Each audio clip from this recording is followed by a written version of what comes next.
I'm a graduate. Of course, I graduated a long time ago. My former vice chancellor is seated over there. I say there is a training gap between what the industry is looking for and what we are getting right now. It has been the case in the past, it is still the case, and it's going to be there in the future as well. Why do I say that?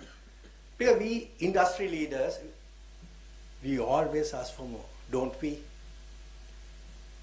The example I can think about is, it's like athlete trying to go over a high jump event. We set the bar, let the athletes jump over it, some pass, some fail. What do you do next? You always raise the bar. You keep on raising the bar until everybody is exhausted, there's no one ready to jump again, or there is a winner. So we, the industry, the private sector, I represent private sector, I'm sure the public sector is also no different. We always ask for more and more and more from our employees. In the past, the business leaders, they graduated in one discipline. They start working in a business that gave them on-the-job training. Over time, they took further qualification. I think if you look at my CV, you will see that I have done a lot of further qualifications. That was possible those days. You pass out and you have enough and more time to do this. Today, it's different. Look at the SMEs. Do they have time or the budget to take the graduates and train?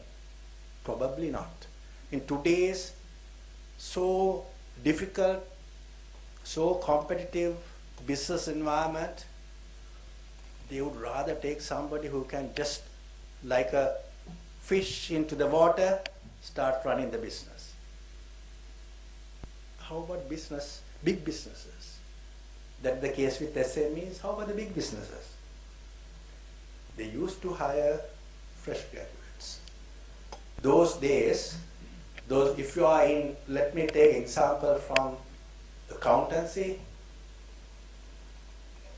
they used to take people to do the double entry.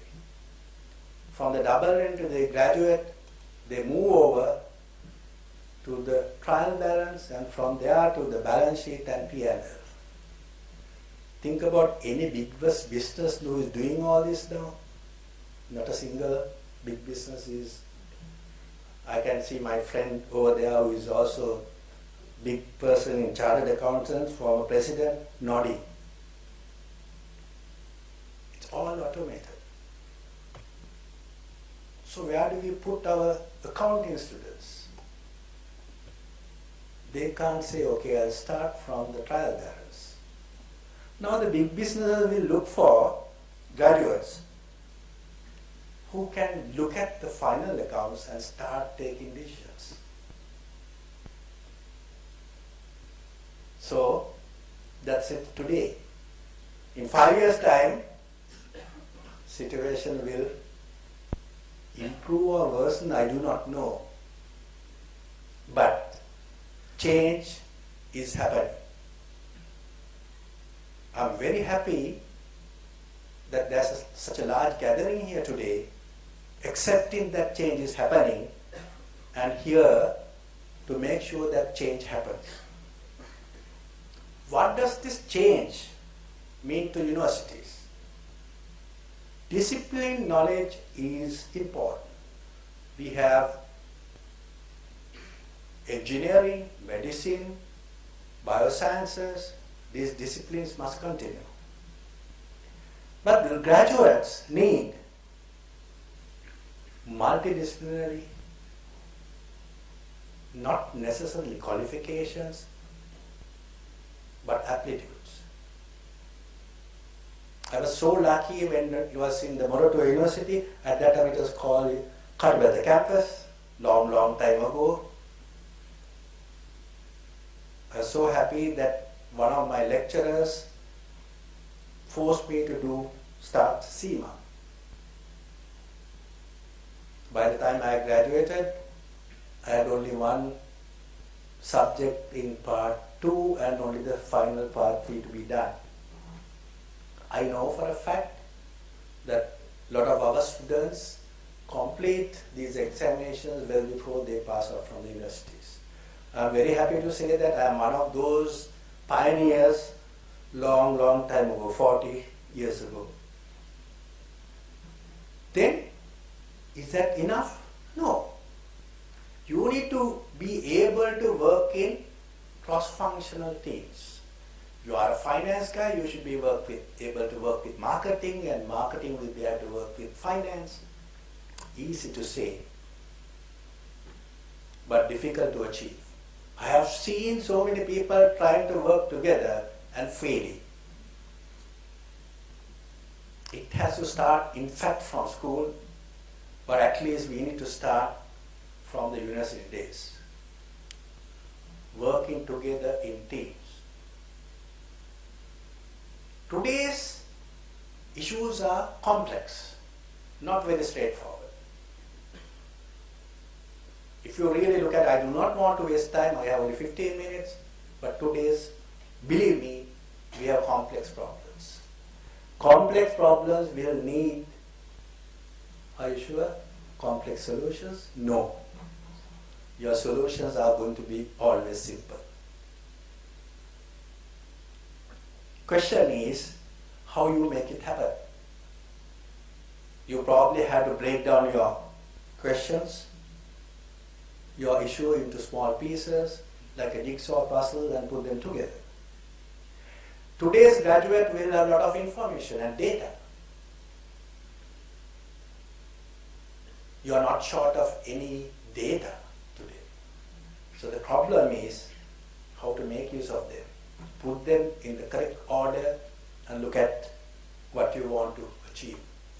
Communication skills are essential. I do not want to spend time, but we all know by now, if you can't go to an interview head held high, you will not be able to get the job. My days are over, where 10 people go, there are 5 vacancies, 5 people get knocked out, the balance 5 go to another place, 2 people get knocked out, last man also gets a job. It is not the case anymore. Now, in this kind of scenario, universities now need to reinvent both the curriculum and the way it's delivered. I'm sure this room is full of academics. How you do your curriculum is not something I do not have any expertise, but I'm here to discuss how we can work out the way it can be delivered. Simply put, we need to increase authentic professional experience embedded in the curriculum. It needs to be practical business solutions. Probably very difficult to replicate in a classroom environment. You also need to replicate and simulate work-based challenges. Work-based challenges probably you can replicate and simulate in higher education platform. The real professional experience need to be at the industry level. You have to do it immediately. Digital technology, artificial intelligence, machine learning, they're all disrupting today's economy, all sectors of economy. I left Sampath Bank 2 years ago, but banking is not what I left 2 years ago. And it won't be tomorrow. So there is no time to lose before the technology catch up with us, we need to take these decisions. From graduates' point of view, I mean, we need to talk about graduates because they are the main beneficiaries of whatever we are discussing today. They need to know what type of skills will ensure that they are employable in a world of humans and robots. Employable. We need to ensure for us to do that, we need to continue and increase collaboration between employers and universities. Then employers can take the advantage of graduates who have skills and capability to drive productivity, profitability, and innovation. All three, not a single item I'm talking about. Productivity, profitability, and innovation. Without productivity, I suppose you can't reach profitability, and when you have profits, you can definitely spend a little time on innovation. But end of the day, your survival will only depend on innovation, not profitability. So I talked about what is there for the graduates or undergraduates today, and what is there for the employers. What about the universities? There are so many universities in this country now, some more are coming up.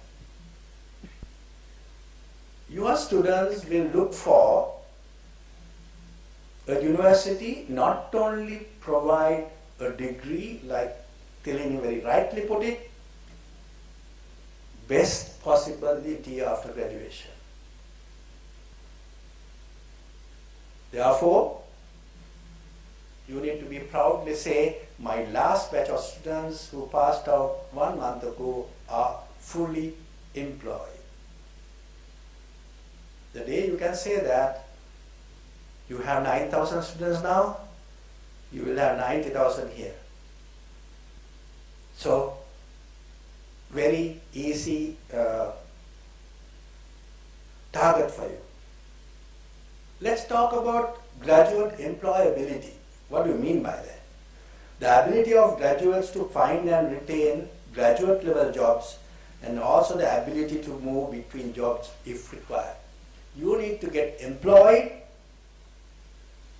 you need to get promoted, and if necessity arises, you move from job to job. I of course remained in the same place for 29 years, which was quite, let me say, work for me. But today, of course, after 2 years, you say, boss, we get another job, I'm going to Australia, I'm going to Canada.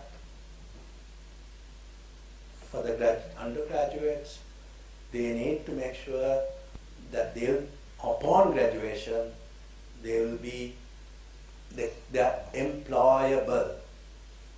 It's a combination of skills and personal attributes. Skills that are given by the universities, personal attributes, we can only guide you, the students, we can guide the students, it's up to them to get it. 5 people go to the interview, they have the same qualification, first class, second class, whatever. I have gone for interviews, they are first class and second class uppers, I only had a second class lower, but I got the job. Personal attributes. How many people smile when they go for an interview? How many people can smile? Every time I speak to a batch of Sampath Bank those days, of course Royal Salmir do not employ that much, and I'll say, can you smile? Some people smile, some people are not sure. I say, if you can't smile, end of today, hand over, return back your letter and go home. This is not the place for you. Whether it's industry or services or whatever, these are personal attributes. You talk the truth, you can be trusted, your personality is such that you are respected. There are so many things here. Can we teach them? Probably yes. We have within the university people who are capable of talking about this. I must admit that those long years ago, nobody gave a speech like this. I don't think there are many students here. I hope there will be more students. These are things that they have to learn, either from industry or from the university. Corporates look at the strategic direction. Why is that software companies are signing up a lot here other than manufacturing companies or trading companies? Future potential. That's the strategic decision taken by corporates. Of the people who walked up here, mostly comes from a particular business segment.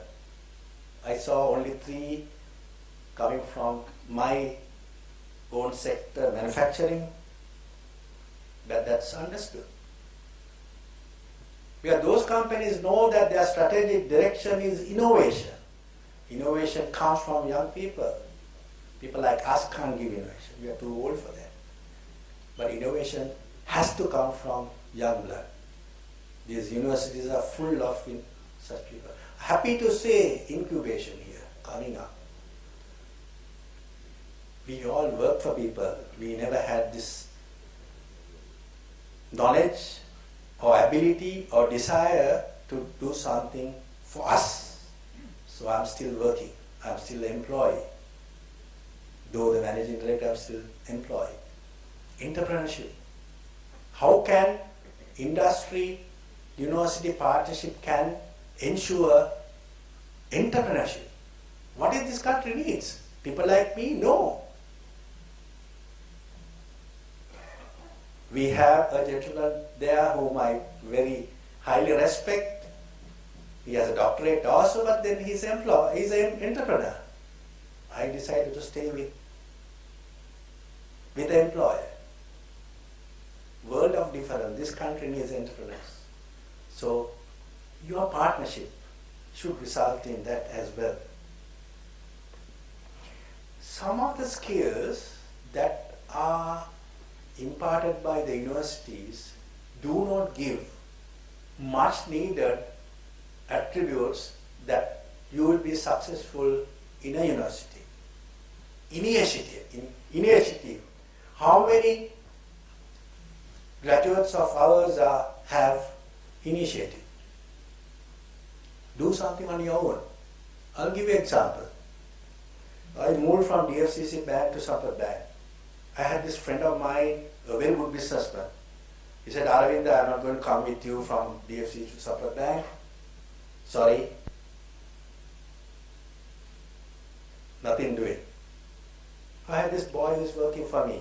He came and said, boss, I'm going to go and meet so and so. I said, what's the point? He won't leave DFCC. Just give me time. He went and saw without appointment. He didn't go asking my friend, the entrepreneur, what do you need? What did he do?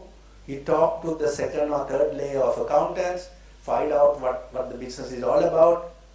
He got a set of banking facilities approved by me. That gentleman entrepreneur is my classmate and my best friend. He said no to me. But this gentleman went and said, sir, these are some facilities that Sampath Bank can give you. Whether you take it or not, I'm going to leave it to you. So that guy asked, so does Aravinda know about it? I told my boss, I'm coming today. He got the customer. This is what I call initiative.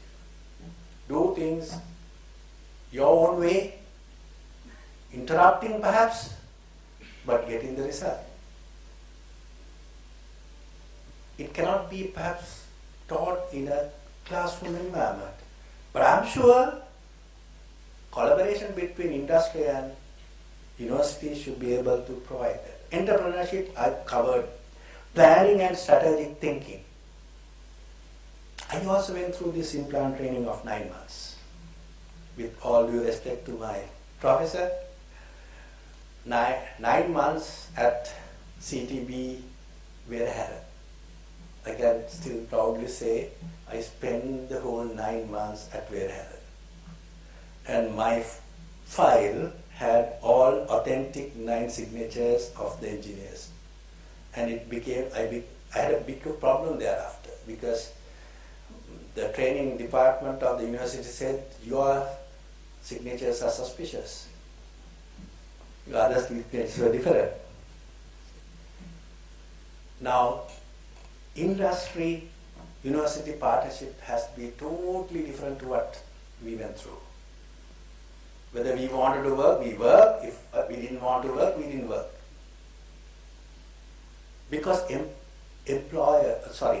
company, in this case CTB, didn't bother whether we were there or not. You need to find the correct partnership to make sure. If I'm good, of course, okay, I'll tell you this. Vice Chancellor, I came 1 hour early today to meet your staff to discuss about future collaboration between my company and the university. If they come over to me, I'll make sure that they work and they achieve and I in turn get a return. It should be the way. Signing up merely does not mean anything. If anybody wants to come over there, yes, come. But I want my return. I in turn give something back. Working under pressure, taking decisions. My last 5 years as Sampath, not a single piece of paper on my table at morning 8 o'clock. So I didn't have any pressure at all. I could do my strategic thinking. I could visit my customers. I can go and whatever. You need to find your graduates taking decisions. Right or wrong doesn't matter. I have done enough and more taken wrong decisions in my past. Has it come back haunting me? No. You have done for the institution, everybody knows about it. Yeah, that's part of the game. But I took decisions. You need to take decisions. That can be part of industry-university partnership. Working under pressure. Morning you get up, you don't want to go to work because you know what is there for you. We have a lot of people with high pressure, cholesterol and sugar. I do have 1, 2 of them, not all 3, not the full set. Unfortunately, what I gathered over a period of time only last 5 years count. Before that, I was also like that. Because I didn't have formal training on how to deal with these situations. I only hope today's people who have signed the graduates will ensure that early stages these graduates will go through this decision-making process working under pressure. Now, what form can these partnerships take? I think Tirini went through it, but I'll go through it again. I look at it, okay, university is going out. Very simply put. Student work placements, student internships, real-life projects in firms. Each time, somebody from the university, somebody from the industry, talking to each other so many times over the week, making sure, because this is our future. This country's future, not mine nor yours. Country's future. Graduates from universities like this.